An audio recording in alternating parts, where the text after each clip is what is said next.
अस्सलामुअलैकुम, welcome to our channel VD voice of drama. इश्क पे परवाह किस नंबर 11 में आप देखेंगे किरण जन्नत को बातें सुनाकर चली जाती है।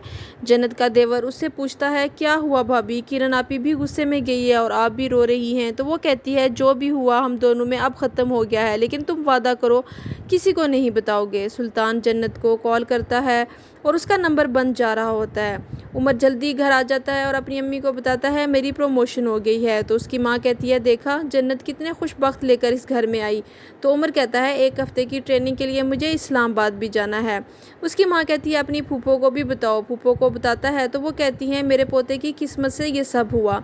उमर की अम्मा उसे कहती है, जन्नत को भी साथ ले जाओ घूमने, वहाँ से मरी चले जाना। उमर जन्नत को बताता है कि हम इस्लामाबाद जा रहे हैं। वो बहुत खुश हो जाती है। सुल्तान जन्नत को फ़ोन करके धमकाता है कि तुम्हारा पीछा कभी नहीं छोड़ूंगा। वो डर कर फ़ोन बंद कर देती है।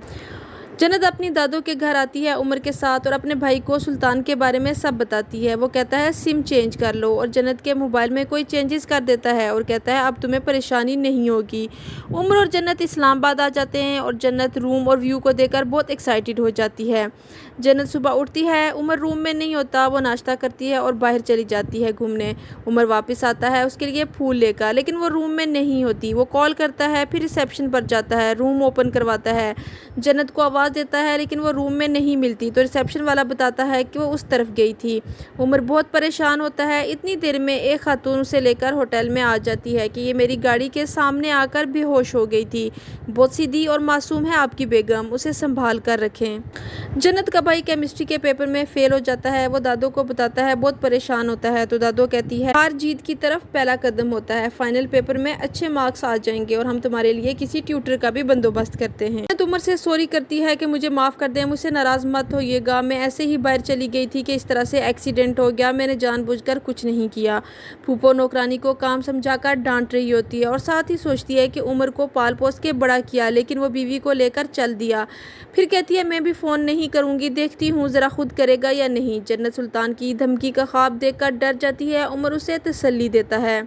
उमर फूफो को कॉल करके बताता है कि मैं बिज़ी था जिसकी वजह से कॉल नहीं कर सका। तो वो टोल लेती हैं कि क्या कर रहे हैं और कहाँ जा रहे हैं आगे। फिर वो कहती है, अच्छा मेरी जन्नत से तो ज़रा बात करवाओ। तो उमर कहता है कि जन्नत अपनी दादों से बात कर रही है। राहिला भी उमर से बात करती है और बहुत खुश होती है।